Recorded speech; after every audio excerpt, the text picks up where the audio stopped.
Assalamualaikum,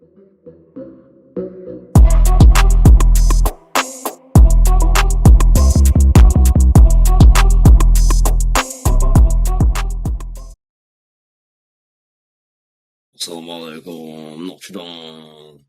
Waalaikumsalam, Knockdown. Let's get ready to rumble. Welcome to Six Figure Discussions podcast. Today's episode is number 9. Number 9. 9. We're almost at the at our 10th episode anniversary. This episode might even be split up into 2 parts. So this one may be in 9 and 10. What would you like to talk about today? I would like today's topic to be about caffeine, energy drink industry as a whole, and one super low-key company that's been dominating the space and that all of us just missed it. We all focused on Amazons, on Facebooks, on Googles, and this little penny stock 20 years ago just blew everything out of the water. That company is Monster Energy. Monster Energy, yeah. I guess the energy drink industry in general is just a mind-blowing thing to talk about, the meteoric rise. But yeah, let's talk about the things that got us through this week. Caffeine. Yeah. Caffeine. How much overall do you think the company like Monster plays in programming people to have a positive view when it comes to caffeine, energy drinks? That's the thing, but the marketing strategy of Monster and Red Bull throws me off so much, because when you look at consumer brands, when you look at the Coca-Colas or I don't know, Procter and Gamble, like all these big consumer retail companies that like produce just like goods for us to consume, like whether it's food or drinks, they try to pitch themselves as very family friendly. Like why? Like where did this red Santa Claus image come from? Or like who popularized it to the extent that it's popular today? I personally think that it's Coca-Cola, because when Christmas comes around, all of a sudden you have these like ads from Coca-Cola about like these like massive trucks, all red, Santa Claus, all red, everything's red. Christmas is around the corner, like it's snowy, it's like a fairy tale land when you look at those ads, right? Mm-hmm. And you begin to associate this like really positive thing, a family holiday, and the Santa Claus who's dressed in all red with the brand of Coca-Cola, which is also red. Mm-hmm. But then on the other hand, you have these guys at Monster and Red Bull that have just a really aggressive, a really not family friendly marketing campaign, or like marketing strategy. Like even the name itself, Monster. Like who calls their brand Monster? And like does not like how does it make sense in terms of just making your brand consumer friendly? And like you might as well just call your brand Devil. Yeah. The name itself is very aggressive, like you said. Yeah. Like when you first saw a can of Monster, what was your first impression?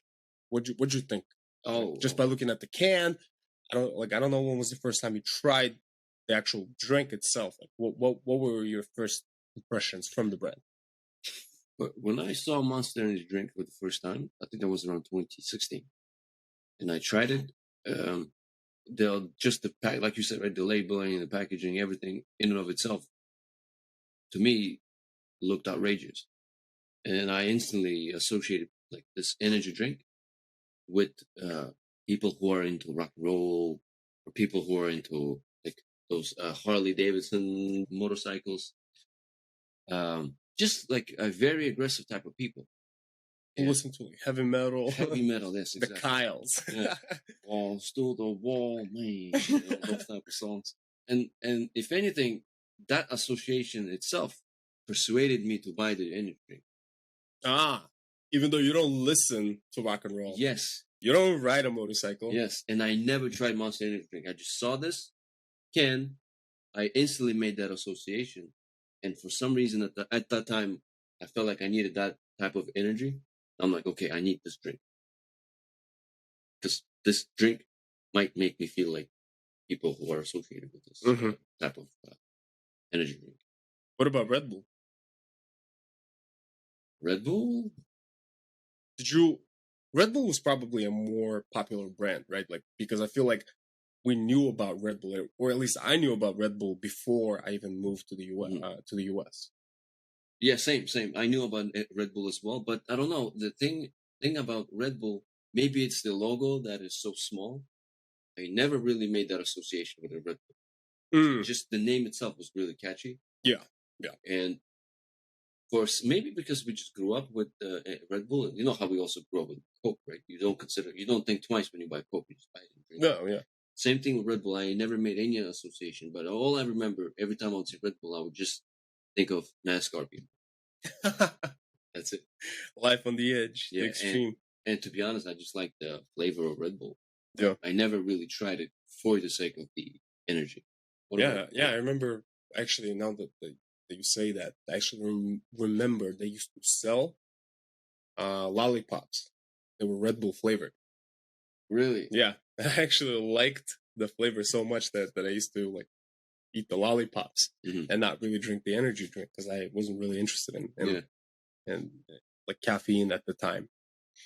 But I guess if Red Bull was associated with NASCAR for you, in a sense, they did accomplish, their marketing campaign did accomplish what they were trying to accomplish, because when you look at Red Bull, like their ads, a lot of the sponsorship events, or like a lot of the events that they sponsor are these like really extreme sports that are associated with this like life on the edge image. It's like, what is it, a couple of years back, probably like, I don't know, like almost a decade ago, or whenever that happened, the jump from space, I think that was sponsored by Red Bull.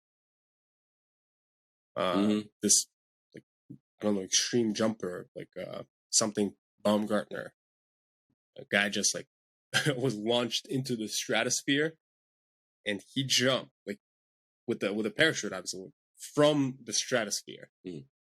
All of his equipment had the Red Bull logos on him. I think just like it was all like a Red Bull sponsored event, and I think like a sport like cliff diving is also sponsored by Red Bull heavily, where people jump from like 100 feet, or like a rock, or like a, I don't know, cliff into the sea, and at that height, like we're 50 meters or however long there like is like the distance, the jump itself is like could potentially be deadly. Yeah, because like the margin of error is so small, and I guess the subliminal message that Red Bull is sending is like, hey, like if you drink our energy drink, you're like a risk taker, you're a daredevil, and that's why the NASCAR. But don't you think that's where their marketing differentiates? For example, maybe Monster is going after people who are trying to be, we don't know, right? Like maybe they're going after people who just need that extra savage boost throughout the day. And Red Bull is more for, doesn't have to do with activity, but just you trying to do some crazy sport, some crazy activity. Yeah. So would you say that's where they differentiate between each other? Monster and Red Bull? Yeah. Well, that's the thing. I feel like their marketing campaigns have been so similar, and both really successful. I mean, Red Bull and Monster control 70% of the global energy drink market, which to me is crazy. It's like, it's essentially an oligopoly where two players control the majority of the market. And it's not just US, it's globally. So you walk into a gas station, you might see an illusion of choice, but for the most part, 7 out of 10 cans are like sold by either of the two companies. And I think there might be some differentiation between the two in terms of the way they pitch their brands, but for the most part, I mean, you look at extreme sports on Red Bull side, but then what's like the sport that Monster is sponsoring? They're sponsoring UFC. UFC, yeah, Yeah. yeah, cage fighting. Harley Davidson. Like how extreme? How much more extreme? Like can it really get? Like you're like sponsoring the modern day gladiators, who just go in there and then beat the shit out of each other. Mm. Yeah. But what do you make of the energy drink industry itself? Because, like you said, right, you go to the gas station, and every time you go, there seems to be an addition to the energy drinks section. Yeah. There's always something new. Even when you drive, even when you walk outside, you just always see people drink some form of energy drink. Yeah. What do you make of the industry itself? And in one of our offline conversations, how did this company slip through so many people? How so many analysts, people who work in financial industry, right, in financial sector, how did they miss it, and how did retail investors miss it too? That's a good question, bro. That's a good question, and I think we have to start like from the bottoms up, like from the fundamental value proposition. It's like marketing is all great. It's like, oh yeah, like we're dangerous, we're like rawr and all that. But like what like so a person needs their caffeine, right? Yeah. Like let's just say that like 8 out of 10 adults in America consume caffeine on a regular basis. And I think I'm being conservative by saying 8. I feel like pretty much most of American working adult population is consuming caffeine. Mm-hmm. So what are your choices? You could, let's like, go to a local coffee shop, spend a couple of dollars there every day. You could brew your own coffee, or you could buy energy drinks. So what does that decision making process look like between choosing coffee and between choosing energy drinks? Like when you wake up, like how do you choose? Well, like I want to drink coffee today, or I want to drink an energy drink. Just go based off flavor. Flavor, Yeah, right there you go. Like because coffee tastes like shit. Yeah, especially if you don't add anything on it. Yeah, like it's an acquired taste. I feel like if you're not used to it and you try it for the first time, it tastes horrendous. And people can say that they like it all they want. Maybe some people out there they enjoy drinking black coffee and they enjoyed it from day one. To which I say they're fucking psychopaths, and I don't trust those people. But like it's not a great tasting thing, right? Like you kind of have to like muscle through it, or just like put a shit ton of sugar and milk on it for it to taste good. Whereas if you have a Red Bull or if you have a Monster, it's probably like got like 70 grams of sugar in it, or it's one of those zero sugar like drinks that they're now now have like in all of those gas stations. But I think the choice is it's like the value proposition is very clear. It's like, hey, we're gonna get you like to wake up. Like this shit has a lot of caffeine in it, but it's also not gonna taste like shit. Yeah. So the value proposition is pretty clear, and I guess what makes it interesting is like why did it not become a thing earlier? Because like if you I think historically speaking, people have been drinking coffee well for centuries. Like I'm pretty sure like even before coffee made its way to Europe, like in the Americas, like it was consumed on a regular basis. And here in America, I'm sure like coffee was largely popular through all of 20th century, but then like making a beverage out of it, like a Coca-Cola style beverage, only became a thing, I think, in the 90s or 80s with the invention of Red Bull. Yeah. So the Red Bull as it is was invented in the 90s after a visit by an Austrian businessman to Southeast Asia. And I think in Southeast Asia at the time, there was this really obscure and really niche brand, just specific to the region, that was already making like its own version of a Red Bull. And I guess the guy decided that instead of drinking an espresso, he wanted to give it a try. And like it became very apparent from the get go, like it woke you up right away, and it also tasted great. What was that ingredient called? It was called taurine. The Red Bull story is pretty interesting, right? It's the origin, the pre Red Bull origin starts in the 70s in Thailand. A Thai pharmacist invented this essentially drink that was almost sold in bottles at pharmacies that looked like just like cough syrup type of bottles, and essentially it had this like element. It had caffeine, it had like the taurine, which is an amino acid. Taurine, which comes from a Latin word taurus, which literally translates to a bull or an ox, because it was, I think, discovered in 19th century by some German or Austrian scientists who were dissecting an ox, and they like discovered this amino acid that's supposed to help your cardiovascular function and like all these other bodily functions. But essentially, this pharmaceutical product was supposed to increase productivity for students and just workers.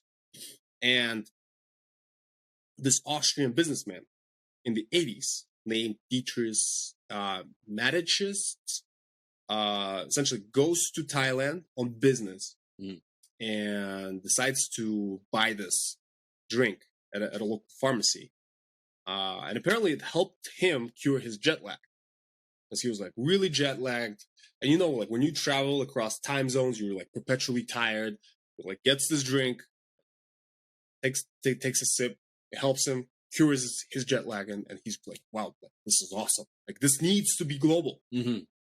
So what he does is he takes the drink itself, which was already named Red Bull, except I think it was like Thai, like it was named Red Bull in Thai. Yeah. And he decides to like, let's just like call it Red Bull, and let's make it a little more commercial or commercially friendly.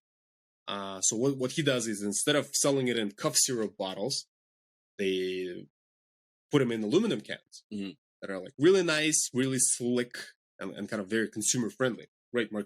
Marketable. And then the second part of the equation is, let's carbonate it. So all of a sudden, they turned this product that used to be like really obscure product sold in Thailand in pharmacies into this like really commercially viable beverage, carbonated beverage, that is sold in these sexy aluminum cans with a really catchy brand, Red Bull. And that's when the essentially that jump starts the energy market in the 80s. And then like Red Bull becomes popularized in Europe, time passes, and then I think early 2000s is when Monster really takes off. I think before that it was called Hansen's Juice Products, and it was basically just selling juice.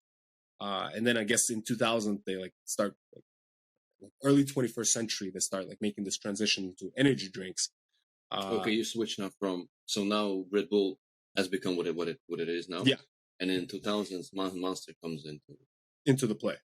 Yeah. Okay. And they were called Hansen's Juice Product. Yeah, and the Hansen's Juice Products was like created in California, making all these juices, and that I think that was around for like 40 years already at the time. It was like created like sometime in the 60s, and then this pivot and this rebranding, and you were saying about like this meteoric rise of like this company that was a penny stock, and then it like became a company that like smoked like Amazon, Microsoft, Google, all those companies. But essentially what happened was in 2002 this company like was trading at one cent per share on the stock market, and now it's trading at almost $100. 1 cent per share, Yeah, almost $100 now. yeah. So it's 1,000x over 20 years. So if you put in $1,000, you would have been a millionaire at this point. Well, wasn't there some crazy number? Was that if you invested only $100 in that Monster energy drink back then, when it was 1 cent share, that $100 would have turned to almost 120,000 today. Or like $100,000. Yeah. Which is, but I mean, it's crazy that these two companies control such a big part of the market. So, do you think energy drink market is gonna continue to grow until what? We don't know until what, right? But do you foresee that industry is gonna continue to blossom? Well, that's the thing.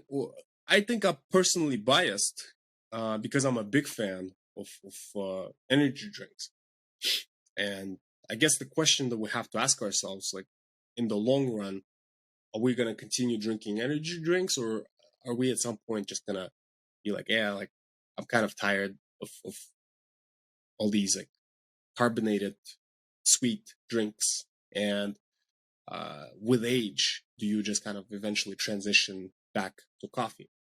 Like, how do you think about like your day to day? Like, do you get tired of just always consuming energy drinks, or do you ever have these moments when you just want to like be like, yeah, I don't want I don't want to drink an energy drink? Yeah, actually, I alternate between the two. So some weeks might be only on Monster energy drinks. Some weeks I do get tired from those drinks. Yeah, I just choose to go for additional black coffee. I guess that makes sense. And then what you said, that maybe over time people will just get bored drinking this energy drink, or maybe at some point their tolerance will just increase so much that energy drink itself will not give them the same effect. yeah. And at that point, either Monster energy drinks can increase their dosage, Yeah, or some new company comes up with something. yeah. The crazy thing about Red Bull, and I think it's fair to say about Monster as well. I would say the taste of the Red Bull drink is so distinct. It's like unique. It's I honestly, like, I've tried a bunch of different energy drinks and haven't really seen anyone that like was able to replicate that. Yeah. And if you think about it, it's highly likely that taste was the same in 1990 or like 1995. So for 30 years at this point, 30 plus years, they were essentially selling the same aluminum cans and the same energy drinks. And people have been buying, and they continue buying at an increasing rate. The energy drink market as a whole, I'm not just going to talk about Red Bull or Monster. The energy drink market as a whole has been and is expected to continue growing in high single digits. So the sales are going to continue growing at like 8% or 9%, which is a pretty fast pace of growth. Yeah. Especially given that you like expect the economy to grow like at 3%. Like the energy market is just going to continue growing at a really fast pace because more people are going to buy energy drinks. And it's one of those industries where it's kind of recession proof in a sense, because we could be in an economic crisis, but people still need to go to work. People still need to get stuff done, and you need your daily fix of caffeine to stay productive, right? It's just like the waste management business. Yeah, recession. Yeah. And I guess to bring it back, when we talk about Warren Buffett, why does Warren Buffett like Coca-Cola so much as a brand? Because it has it stood the test of time. Absolutely. I think the fact that Coca-Cola today most likely tastes the same that it did 60 years ago, or even further out than that, speaks volumes about the fact that like you can continue pushing the same product, but like if it's good, people are gonna keep buying it. So who knows? Like we might get bored, but man, like if we've been consuming Coca-Cola for decades with no problem, who says that it's not going to be the same with Monster and Red Bull? Yeah, maybe the next generation will remember Monster Energy drink like we remembered Red Bull back in our day. Yeah. Yeah. Now back to the caffeine itself. Do you think it's a good thing that so many people are, let's not say addicted, but so many people prefer to have some form of caffeine in their system? And is it good that these companies are going to continue to grow year over year, right, until for the next 5 to 10 years, right? Yeah. Is it a good sign, or is it something that we should be concerned about and maybe really reconsider our choices when it comes to the energy drinks? Man, do we know enough about the health implications of caffeine? Like, has this been studied enough? I don't have the data with me. Your example about the spiders is a really good example. Yeah. Right, like the fact that like spiders been given all these like different drugs, and here's like it makes its web, and here's what it looks like under that drug. Mhm. And clearly, when you look at the web that it made under the influence of caffeine, that did not like look healthy at all. Yeah. That did not look healthy at all. So who knows? Like, I kind of wonder whether we have enough research data to really justify the mass consumption at the level that we're consuming today. Like as a not just like we individually, but just as a human race. Mhm. I guess if it's consumed moderately, right? Yeah. Say if you don't increase your dosage, if you just keep it consistent, there could be some benefits to it. Yeah. But it's a really slippery slope. Think about it, because when you take the caffeine, all it does really, it increases your tolerance the longer you consume it. Yeah. How does one find this balance where they get the benefits from caffeine, but yet stay away from increasing their dosage? Yeah. But if they stay away from increasing the dosage, over time they will not be getting the same benefit from dosage they're taking. Absolutely. Do you remember like the most you've taken in a day? What was it like? Caffeine? Yeah. To be honest, that's the weird thing in my system, I guess. I don't get the same effects from caffeine. Like if from coffee. When I drink coffee, this is weird. When I drink coffee, I want to sleep. And it's something to do with energy drinks. In that when I drink the energy drinks specifically, right, I get the energy I need. When I was driving to Detroit to visit my brother,